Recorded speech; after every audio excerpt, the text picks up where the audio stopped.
is when they roasted Johnny Carson, and they got Groucho Marx up there, and Groucho's like, Oh, they get brutal about his wives and stuff. but Groucho was hilarious. Now, of course, this was later on in Groucho's life, but Groucho's like, I'm here to talk about Johnny Carson.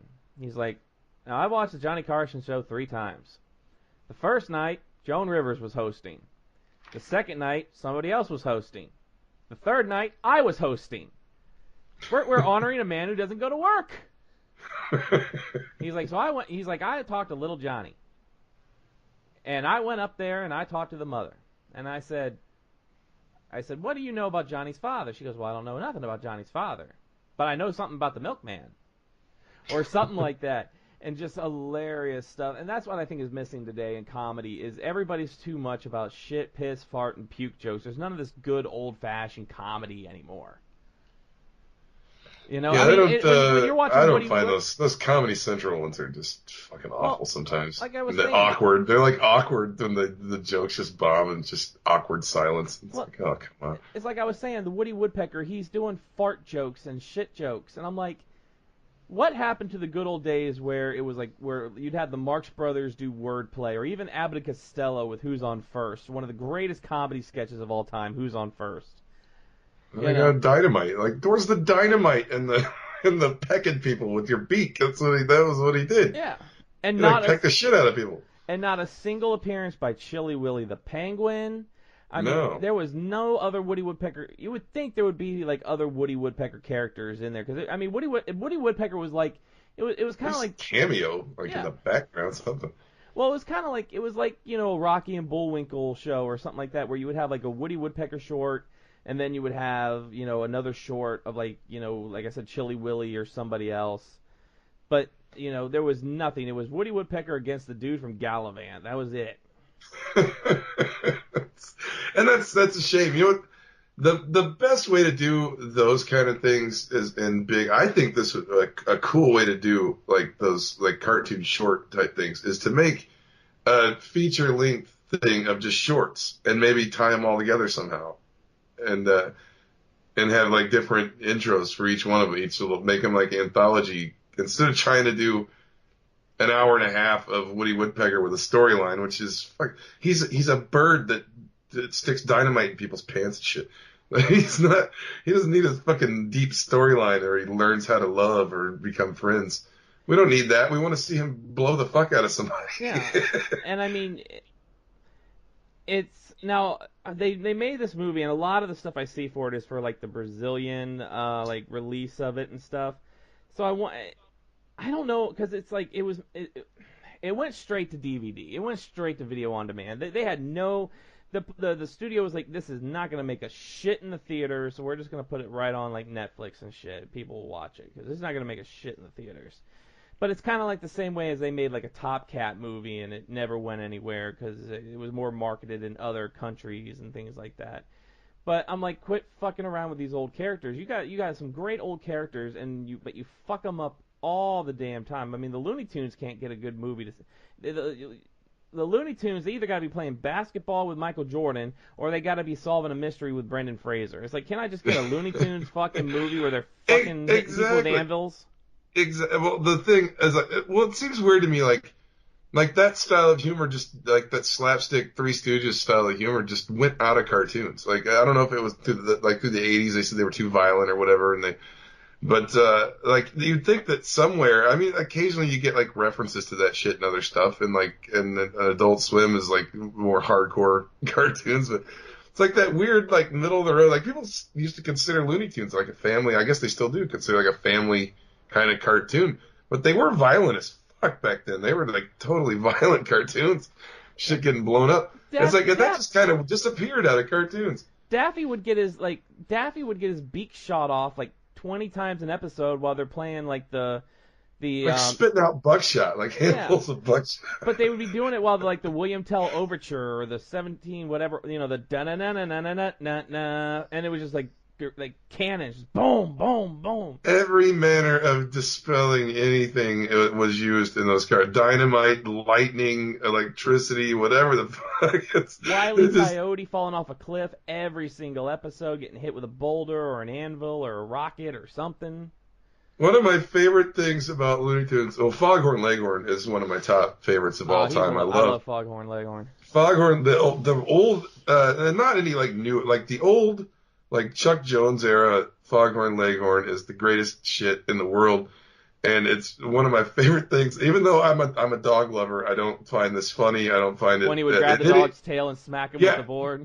That's my favorite. I love that he would sneak up on the dog and just pull the dog's tail up and whack the shit out of him with a board, and then run just far enough to the length of the dog's tie-out chain, and it would just yank the dog and back. he would have like a line. He would have like a circle around the doghouse for the chain length, so he knew exactly when he crossed that line, the dog couldn't go any farther.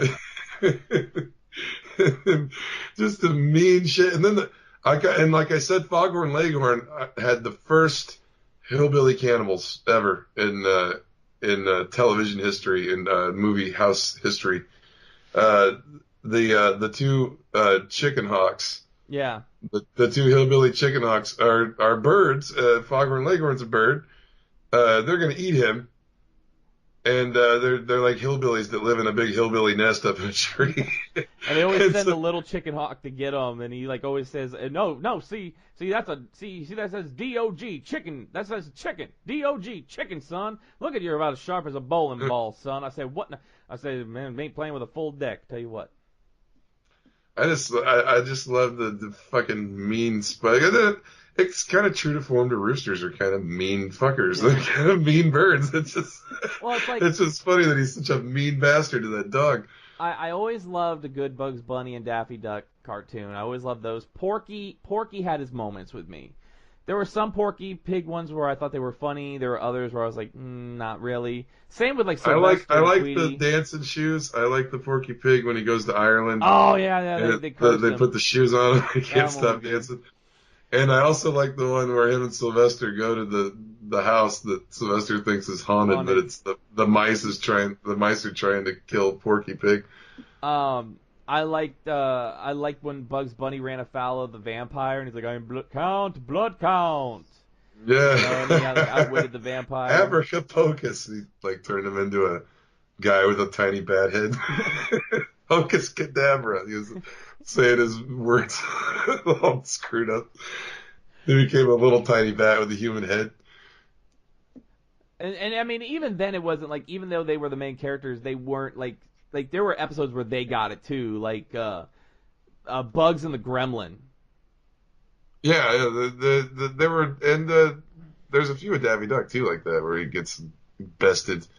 By Bugs Bunny. Bugs Bunny usually is the one screwing him over. I always love the one where Daffy's trying to dodge the little man from the draft board during the war, and he's trying to get away from the man in the draft board. Yeah, some of those old like wartime cartoons and like around that, some of those you can't even get anymore because they were banned. They either had like racist shit in them, or they're on like something. Like they put them on like Treasury Vault editions. Yeah, you can find them. Like some of them are on YouTube. You can watch. Like even the Disney ones. Like even the Disney ones. There's like a Disney wartime cartoons ones. It has like the one. What was it? DeFure's Face, where Daffy had a dream he was like a Nazi. Yeah, some of those I don't even relate to. Like the artwork and animation on some of those is just beautiful though. It's like that's another thing that's missing from today's cartoons is the hand drawn animation and 2D animation. They don't do that in anything anymore, and that's a shame because it's like you see some of those old Looney Tunes and Disney shorts, and it's like the backgrounds are just fucking totally detailed and just amazing looking, painted, looking beautiful.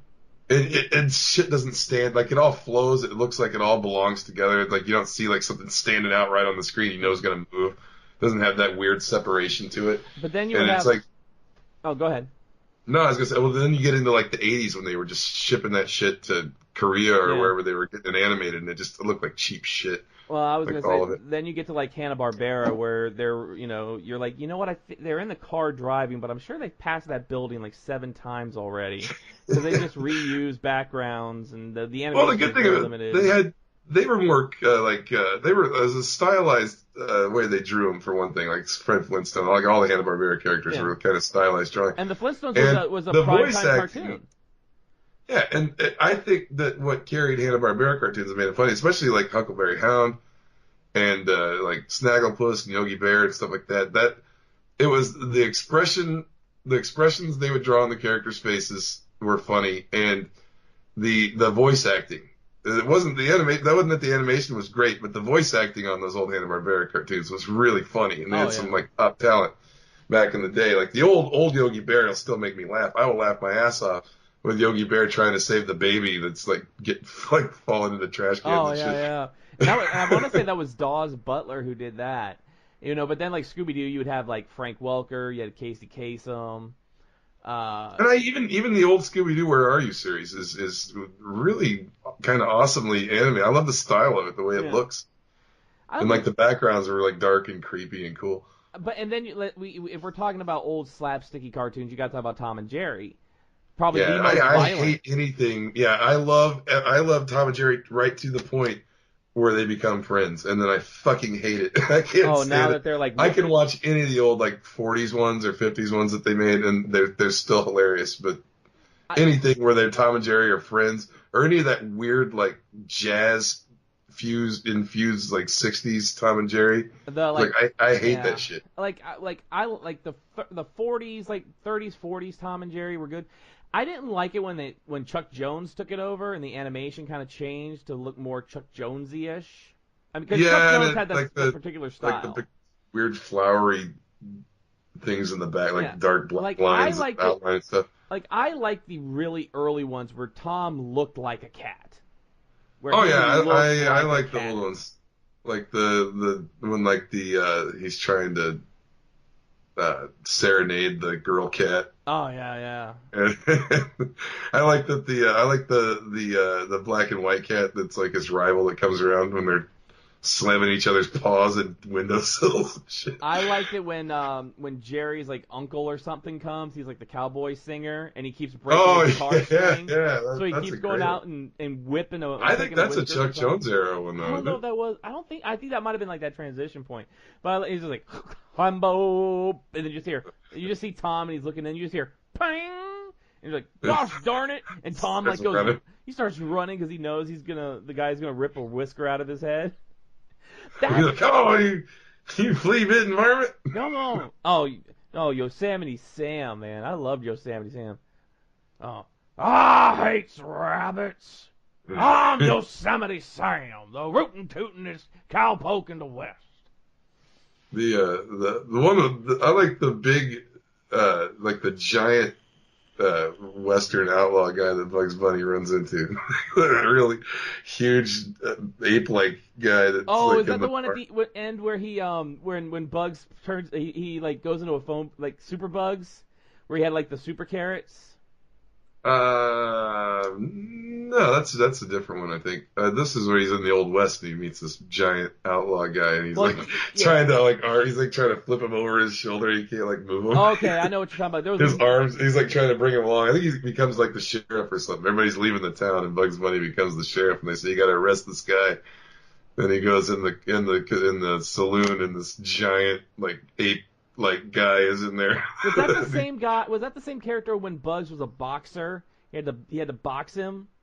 Oh, he's like, it kind of looked similar. Yeah, with like the beard and like the beard goatee thing. Yeah, like a big henchman. He like the big henchman style character. I think it was Daffy Duck maybe that was trying to arrest him because I remember he's like, well, it was either Bugs Bunny or Daffy Duck. They tried to put like handcuffs on the guy. They were trying to like walk out with him, and they were just walking in place. They couldn't go because the guy was just standing there with his arm out. They couldn't go anywhere. So like the guy just eventually just lifts his arm up, and they're on the end of the chain. This looks like a job for Duck Twicey. Oh my God, it's Duck Twicey's bad guys.